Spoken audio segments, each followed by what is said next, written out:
والصلاة والسلام على رسول الله صلى الله عليه وسلم أما بعد فكلوا مما ذكر اسم الله عليه إن كنتم بآياته مؤمنين۔ آج 8واں سپارہ ہے۔ اس سپارے میں کچھ حصہ آخری سورۃ الانعام کا ہے اور کچھ ابتدائی حصہ سورۃ الاعراف کا ہے۔ اللہ تعالیٰ نے فرمایا فَكُلُوا مِمَّا ذُكِرَ اسْمُ اللَّهِ عَلَيْهِ۔ مشرکین جو تھے، مشرکین مکہ، وہ بتوں کے نام پر، غیر اللہ کے نام پر ذبح کیا کرتے تھے۔ اللہ کے علاوہ کے نام پر جانوروں کو چھوڑ دیتے، جیسا کہ ہم نے پیچھے پڑھا ہے، اور انہی کے نام پر ذبح بھی کرتے تھے۔ اللہ تعالیٰ نے فرمایا فَكُلُوا مِمَّا ذُكِرَ اسْمُ اللَّهِ عَلَيْهِ، جس پر اللہ کا نام لیا گیا ہو وہ جانور حلال ہے، وہ تم کھا سکتے ہو۔ اللہ اکبر۔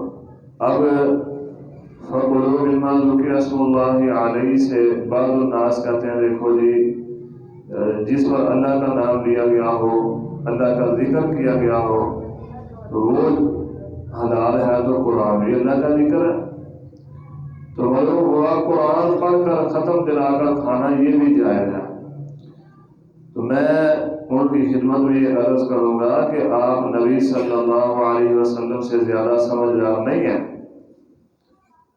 یہ قرآن آپ پر نازل ہوا، آپ کو نہیں پتہ چل سکا کہ قرآن پڑھ کر کھانا بھی جائز ہے۔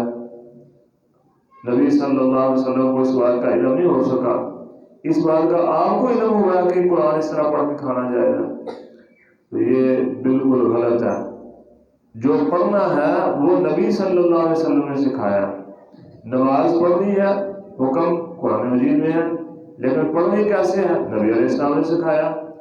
حج کرنا ہے، سکھایا نبی علیہ السلام نے طریقہ۔ اسی طرح ادھر بھی حکم ہے فَكُلُوا مِمَّا ذُكِرَ اسْمُ اللَّهِ عَلَيْهِ، اللہ کا نام لو، اور وہ کیسے لینا وہ نبی علیہ السلام نے سکھایا۔ فرمایا بسم اللہ پڑھ کر کھایا کرو۔ اگر تم اس کی آیات پر ایمان رکھتے ہو اور تمہیں کیا ہے کہ تم اس میں سے نہ کھاؤ جس پر اللہ کا نام لیا گیا ہو، یعنی جس پر اللہ کا نام لیا گیا ہو اس میں سے کھا لیا کرو۔ حالانکہ یقیناً اس نے تمہارے لیے وہ چیز کھول کر بیان کر دی جو اس نے تم پر حرام کی ہے، مگر جس کی طرف تم مجبور کر دیے جاؤ۔ اب مجبور کر دیے جاؤ کے دو مطلب ہیں۔ ایک تو ہے کوئی مجبور کر رہا ہے آپ کو حرام کھانے پر، یا آپ حرام کھائیں ورنہ میں قتل کر دوں گا، تو اس صورت میں آپ اگر کھاتے ہیں تو کوئی گناہ نہیں، آپ تھوڑا سا کھا لیں۔ نبی علیہ السلام کے حدیث ہے، آپ نے فرمایا میری امت کو جو کام بھول کر کر لیں، لا علمی کی بنیاد پر کر لیں، یا جس پر مجبور کیا جائے وہ اللہ تعالیٰ نے میری امت کو معاف کر دی ہے۔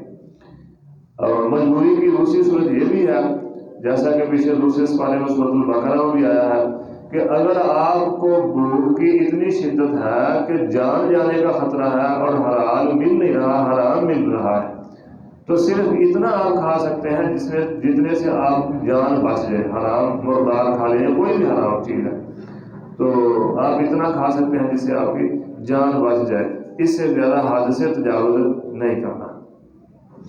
جس طرح دوسرے سپارے کے آخر میں ہم نے پڑھا بنی اسرائیل نے اپنے بادشاہ کا مطالبہ کیا کہ ہمارے لیے بادشاہ مقرر کیا جائے، تو طالوت کو بادشاہ بنا دیا گیا۔ تو کہنے لگے جی یہ کیسے بادشاہ ہو سکتا ہے، یہ تو غریب آدمی ہے، اس کے پاس مال بھی نہیں ہے کچھ، کوئی بادشاہ ہو چودھری ٹائم بنا ہوتا تو پھر وہ بادشاہ ہوتا تو ہم اس کو مانتے۔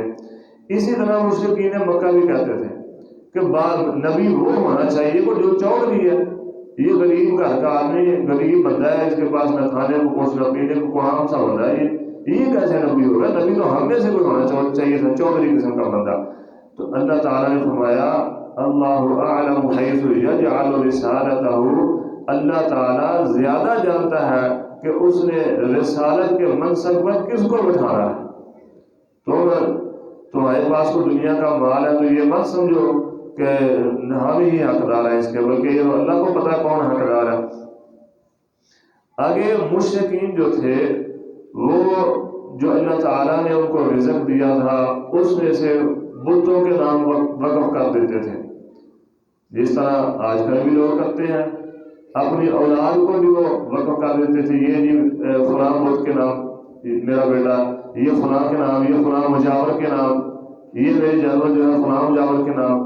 تو اللہ تعالیٰ نے فرمایا کہ صرف اللہ کے نام پر پیدا اللہ کرتا ہے۔ وَجَعَلُوا لِلَّهِ مِمَّا ذَرَأَ مِنَ الْحَرْثِ وَالْأَنْعَامِ نَصِيبًا وَقَالُوا هَذَا لِلَّهِ بِزَعْمِهِمْ وَهَذَا لِشُرَكَائِنَا۔ اللہ تعالیٰ نے پیدا کیا ہے، اللہ تعالیٰ تمہیں کھیتیاں عطا کرتا ہے، چوپائے عطا کرتا ہے، چوپائے پیدا کرتا ہے، پھر ایک حصہ تم اپنے بتوں کے نام جو اللہ کے شریک تم نے بنایا ان کے نام مقرر کر دیتے ہو کہ یہ ہمارے بتوں کا حصہ ہے، اور ایک حصہ اللہ کے نام مقرر کر دیتے ہو یہ اللہ کا حصہ ہے۔ اب جو بتوں کا حصہ ہے اس میں سے تو کچھ نکال کے اللہ کے حصے میں نہیں ڈالتے، لیکن اللہ کے حصے سے نکال کے تو بتوں کے حصے میں ڈال دیتے ہو۔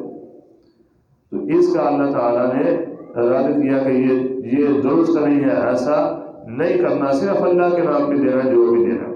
آج بھی لوگ اپنی اولادوں کو یہ بھی دولت شاہ کا چوہا ہے، اللہ کے علاوہ کے نام کو اپنی اولادوں کو لوگ وقف کر دیتے ہیں، پیروں فقیروں کے نام وقف کر دیتے ہیں۔ اللہ تعالیٰ اپنی رحمت سے محفوظ فرمائے۔ تو یہ ساری باتیں اللہ نے فرمائی۔ پھر ایسا کرتے تھے انہوں نے مردوں کے لیے جانور مقرر کیے ہوئے تھے کہ یہ جانور صرف مرد کھا سکتا ہے، عورت نہیں کھا سکتی، اس میں سے مرد بھی کھا سکتا ہے، عورت بھی کھا سکتی ہے۔ تو یہ بھی توہمات جو تھے یہ سب اسلام نے اس کو منع کر دیا کہ اس کا کوئی جو ہے نا تصور نہیں ہے اسلام میں۔ وَمَا قَدْ خَسِرَ الَّذِينَ قَتَلُوا أَوْلَادَهُمْ سَفَهًا بِغَيْرِ عِلْمٍ، جو اپنی اولاد کو قتل کر دیتے ہیں ان کا اللہ تعالیٰ نے رد فرمایا۔ وَلَا تَقْتُلُوا، پیچھے بھی فرمایا وَلَا تَقْتُلُوا أَوْلَادَكُمْ خَشْيَةَ إِمْلَاقٍ، رزق کی کمی کی وجہ سے اپنی اولادوں کو قتل نہ کیا کرو، جس کو اللہ بھیجتا ہے اس کو اس کا رزق ساتھ ہی عطا فرما دیتا ہے۔ پھر عشر ادا کرنے کا اللہ تعالیٰ نے حکم دیا ہے۔ فرمایا وَهُوَ الَّذِي أَنشَأَ جَنَّاتٍ مَعْرُوشَاتٍ وَغَيْرَ مَعْرُوشَاتٍ وَالنَّخْلَ وَالزَّرْعَ مُخْتَلِفًا أُكُلُهُ، اللہ تعالیٰ نے باغات تمہیں عطا فرمائے ہیں، کھجوروں کے باغات ہیں، زیتون کے باغات، اناروں کے باغات، اس طرح اور بہت سے باغات ہیں۔ تو اس میں سے کلوا من ثمرہ، کھاؤ، اذا اثمر وآتوا حقہ یوم حصادہ، جب ان باغات کی کٹائی کرتے ہو یعنی پھل اتارتے ہو تو اللہ کا جو حصہ ہے وہ نکال دیا کرو، جس کو ہم عشر کہتے ہیں۔ آتوا حقہ یوم حصادہ، اللہ کا حصہ جو حقدار ہے ان تک پہنچا دیا کرو۔ جس زمین کو بارشی پانی یا سیلابی پانی یا سیلاب کا پانی جو سیلاب کرتا ہے، یا زمین ہی اتنی گیلی ہے تو اپنے ہی پانی سے فصل اگاتی ہے، اس میں سے 10واں حصہ، اور جو کنویں یا پانی خرید کر، جس طرح آج کل نہری نظام ہے وہاں سے پانی خرید کر یا ٹیوب ویل ہے وہاں سے پانی کھینچ کر لگایا جاتا ہے، وہاں 20واں حصہ عشر ادا کرنا ہے۔ اسی طرح پھر آگے اللہ تعالیٰ نے یہ بیان فرمایا ہے کہ کچھ جانور یعنی کچھ چیزیں اللہ تعالیٰ نے حلال کی ہیں، کچھ حرام کی ہیں، لیکن یہودیوں پر کچھ الگ ایسی چیزیں تھیں جو ان کی بدعمالیوں کی وجہ سے اللہ نے حرام کی تھی، یعنی ان پر حرام نہیں تھی لیکن ان کی بدعمالیوں کی وجہ سے، اللہ کی نافرمانیوں کی وجہ سے اللہ تعالیٰ نے حرام کی۔ تو یہ ہمارے لیے بھی نصیحت ہے کہ اگر تم بھی ویسے برے عمل کرو گے تو تم پر بھی وہ حرام کر دی جائیں گے۔ پھر آگے اللہ نے فرمایا قُلْ تَعَالَوْا أَتْلُ مَا حَرَّمَ رَبُّكُمْ عَلَيْكُمْ أَلَّا تُشْرِكُوا بِهِ شَيْئًا، وہی آگے پھر اللہ نے جو ہے حرام کام وہ بتائے ہیں کہ کون کون سے جو ہے کام درست نہیں ہے، ان کاموں سے جو ہے بچنا ہے۔ غیر اسلامی راستوں کی اتباع کی مجرم اس سے اللہ تعالیٰ نے منع فرمایا۔ وَأَنَّ هَذَا صِرَاطِي مُسْتَقِيمًا، کتاب السنت التعاقی، نبی علیہ السلام کے صحابی سیدنا جابر بن عبداللہ فرماتے ہیں ہم نبی علیہ السلام کے پاس بیٹھے ہوئے تھے تو آپ نے ایک سیدھا خط کھینچا، خط کھینچنے کے بعد کچھ اس کے دائیں خط کھینچے، کچھ اس کے بائیں کھینچے، سیدھے خط پر ہاتھ رکھ کے فرمایا وَأَنَّ هَذَا صِرَاطِي مُسْتَقِيمًا فَاتَّبِعُوهُ، یہ سیدھا رستہ اللہ کا رستہ ہے، اس کی پیروی کرو۔ فتفرق بکم ولا تتبعوا السبل فتفرق بکم عن سبیلی. یہ جو اس کے دائیں بائیں راستے ہیں یہ سیدھے راستے نہیں ہیں, یہ اللہ کے راستے نہیں ہیں, اسلام کے راستے نہیں ہیں. ان رستوں سے بچنا ہے. اور سیدھا راستہ وہ کون سا؟ کتاب اللہ اور سنت رسول اللہ صلی اللہ علیہ وسلم کا.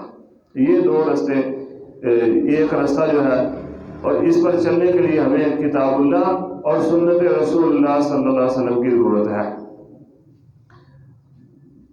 آگے پھر اللہ تعالیٰ نے فرمایا قل ان صلاتی ونسکی ومحیای ومماتی للہ رب العالمین. انسان کی زندگی اس کی پیدائش سے لے کر اس کی وفات تک اور وفات کے بعد تک ہر عمل اس کا للہ رب العالمین, اللہ کے لیے ہونا چاہیے. قل ان صلاتی ونسکی ومحیای ومماتی, اس کی زندگی, اس کی موت, اس کی نماز, اس کی قربانی, کوئی بھی عمل ہے زندگی میں, کوئی بھی عمل ہے وہ خالصتاً اللہ کی رضا کے لیے ہونا چاہیے. آگے سورۃ الاعراف شروع ہوتی ہے.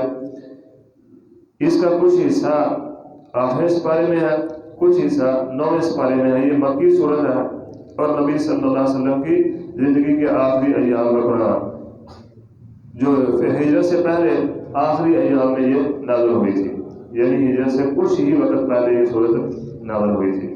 اصل میں مشرکین مکہ نے نبی علیہ السلام کے قتل کے منصوبے بنانے شروع کر دیے تھے کہ یہ تو دن بہ دن جو ہے اس کی دعوت پھیلتی جا رہی ہے, افراد بڑھتے جا رہے ہیں, تو کل کو یہ ہمارے لیے سمدرد بن جائے گا, تو کیوں نہ ہم اسے قتل کر دیں, کوئی اور منصوبہ اختیار کر لیں. تو اللہ تعالیٰ نے پھر یہ صورت نازل فرمائی اور پچھلی اقوام کے حالات بیان کیے کہ انہوں نے کیا کچھ کیا تھا اور ان کی ہلاکت کا کیا سبب بنا. وہ سارے حالات اللہ تعالیٰ نے اس صورت میں نازل فرمائے ہیں. فرمایا اتبعوا ما انزل الیکم من ربکم ولا تتبعوا من دونہ اولیاء قلیلا ما تذکرون. صرف اس چیز کے پیچھے چلو جو تمہاری طرف تمہارے رب کی طرف سے نازل کی گئی ہے, اس کے سوا اور دوستوں کے پیچھے مت چلو, بہت کم ہیں تم میں سے جو نصیحت قبول کرنے والے ہیں. یعنی جو اللہ رب العزت نے قرآن و حدیث نازل کیا ہے, حدیث بھی منزل میں اللہ جو اللہ کی طرف سے ہے, اسلام ہے, صرف اس کی بات مانو. جیسے 22ویں سپارے میں سورۃ احزاب کے شروع میں 21ویں سپارے میں اللہ رب العزت نے نبی صلی اللہ علیہ وسلم کو بھی فرمایا آپ منافقین کی یا مشرکین کی بات کو نہ مانیں, صرف اللہ کی طرف سے جو آپ پر وحی نازل کی جاتی ہے اس کی پیروی کریں. 21واں سپارہ سورۃ احزاب کے شروع میں. تو بعض یہاں یہ کہتے ہیں, عام معروف ہے, دیکھیں جی ہم جو ہے وہ تعداد میں زیادہ ہیں تو ہماری کثرت اس بات کی دلیل ہے کہ ہم حق پر ہیں. ہماری کثرت اس بات کی دلیل ہے کہ ہم سچے ہیں, ہم ہی دین اسلام کے پیروکار ہیں.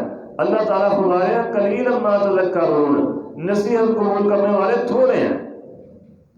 جو اللہ کی آیات کو ماننے والے ہوتے ہیں, جو اللہ کی آیات سے نصیحت حاصل کرنے والے ہوتے ہیں, وہ تھوڑے ہوتے ہیں. تو یہ جو کثرت ہے, یہ سماجی عالم یا جمہوریت جو ہے, اس کا کوئی تصور نہیں ہے. آگے پھر آدم علیہ السلام کی تخلیق کا واقعہ جو ہے اللہ تعالیٰ نے بیان فرمایا.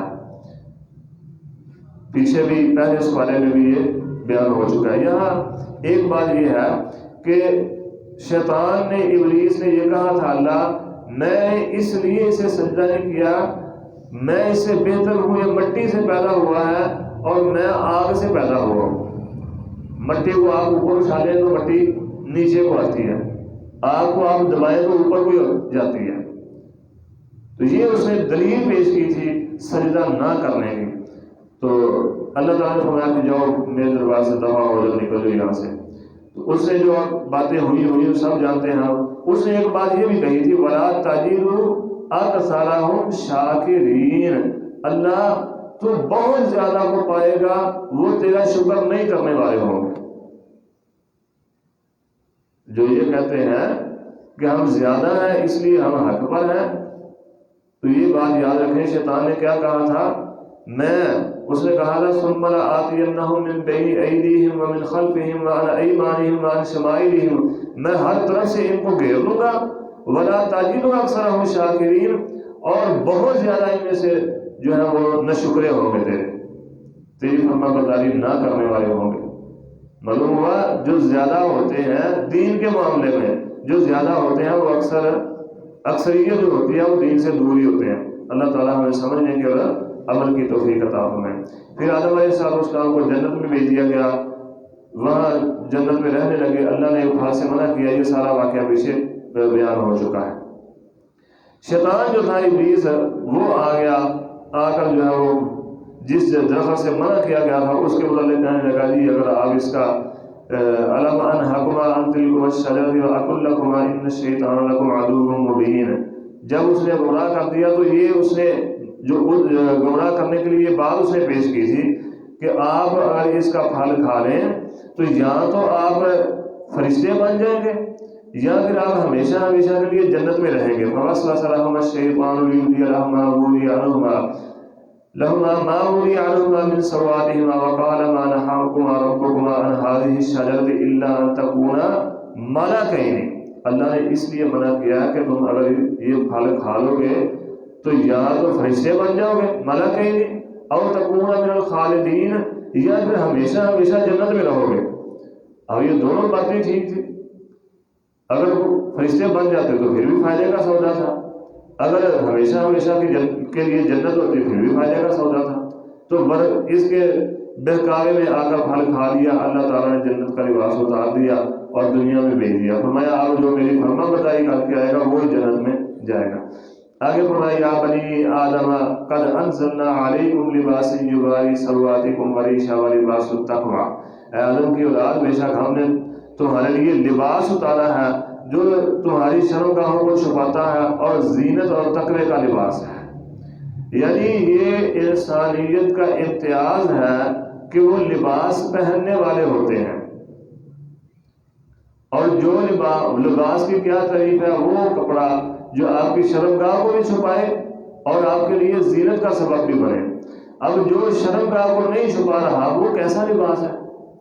اکثر آپ پینٹ پہننے والوں کو دیکھ لیں، وہ آگے سے بھی ننگے ہوتے ہیں پیچھے سے بھی ننگے ہوتے ہیں۔ اسی طرح عورتیں ہیں، یا تو لباس موٹا ہے تو اتنا تنگ ہے کہ جسم کا ابھارواں حصہ جو ہے وہ واضح ہو رہا ہے، پینٹ پہننے والوں کو بھی یہی صورتحال ہے، جسم کے ابھارواں حصے واضح ہو رہے ہوتے ہیں۔ یا عورتیں لباس تو بریک ہے جو ہے وہ کھلا پہنتی ہیں لیکن اتنا بریک ہوتا ہے کہ اس سے جسم کا ہر جو ہے وہ حصہ، ہر اعضاء، ہر جو ہے انگ نظر آ رہا ہوتا ہے۔ تو یہ ایسا لباس جو آپ کے جسم کو نہیں چھپاتا، جو آپ کی شرمگاہ کو نہیں چھپاتا، اسلام میں جائز نہیں ہے۔ اللہ تعالیٰ نے بتایا ہے کہ وہ لباس کیوں اتارا ہے، اس لیے لباس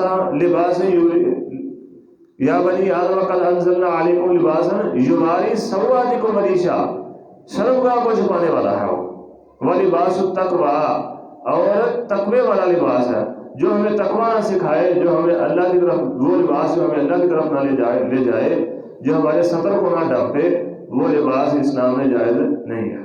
اللہ ہمیں سمجھنے کی اور عمل کی توفیق عطا فرمائے۔ آگے پھر اللہ رب العزت نے فرمایا کہ شیطان تمہیں فتنے میں ڈالے گا تو اس سے بچنا ہے، شیطان کے فتنوں و فساد سے بچنا ہے۔ پھر فرمایا یا بنی آدم خذوا زینتکم عند کل مسجد وکلوا واشربوا ولا تسرفوا انہ لا یحب المسرفین، جب مسجد میں آؤ تو آتے ہوئے لباس اچھا پہن کر آؤ، وہ زینت اختیار کر کے آؤ۔ ہمارے یہاں کیا ہوتا ہے، وہ ایک گندا لباس جس سے ہم کام کر رہے ہوتے ہیں، کام والے کپڑوں کے ساتھ ہم مسجد میں آ کر نماز شروع کر دیتے ہیں، اور جو ساتھ کھڑے ہوتے ہیں وہ بھی بیچارے تنگ ہو رہے ہوتے ہیں، یار کب نماز ختم ہو اور اس کی بدبو سے جان چھوٹے ہماری۔ تو یہ بات ٹھیک نہیں ہے۔ اللہ کا حکم ہے یا بنی آدم خذوا زینتکم عند کل مسجد، جب مسجد میں آؤ تو وہ زینت اختیار کریے، اچھے کپڑے پہن کے، صاف ستھرے کپڑے پہن کے آؤ، خوشبو لگا کے آیا کرو۔ پھر آگے اللہ تعالیٰ نے اصحاب اعراف کی کیفیت جو ہے وہ بیان کی، پھر اپنی نعمتوں کا تذکرہ کیا کہ میں نے تمہیں کون کون سی نعمتیں عطا فرمائی ہیں، ان نعمتوں سے میں نے تمہیں نوازا ہے۔ وہ نعمتیں اللہ رب العزت نے گن گن کے ذکر کر کر کے بتائی کہ یہ نعمتیں تمہیں میں نے عطا کی ہیں۔ پھر وہ قومیں جو عذاب کا شکار ہوئی، اللہ نے ان قوموں کا تذکرہ کیا۔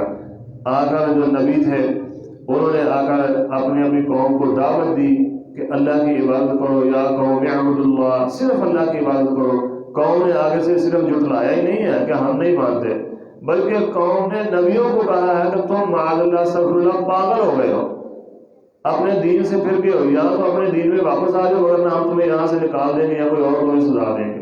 یہ انبیاء کے ساتھ قوموں کا رویہ رہا ہے۔